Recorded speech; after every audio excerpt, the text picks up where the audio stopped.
Assalamu Walaikum. Hello friends, how are you? Welcome back to our new video. In this video, I am going to show you how to make 3D shapes in Word 2016. Let's get started. At first, we have to open a Word document. Then we want to make 3D shapes in this document. Go to the Insert menu.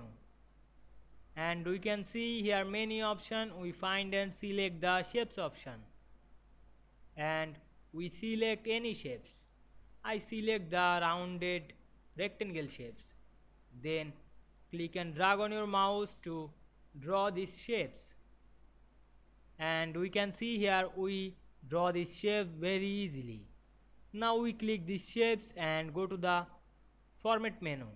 Then we click the shape effect and select the preset drop down menu and choose any preset. Then change the shape fill color and change the shape outline color.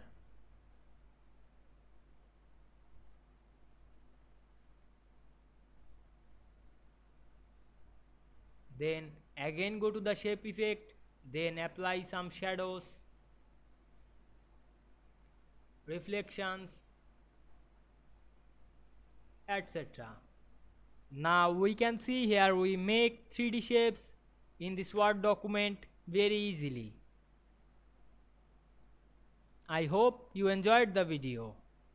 Please like, comment, share and subscribe my YouTube channel. Thanks for watching.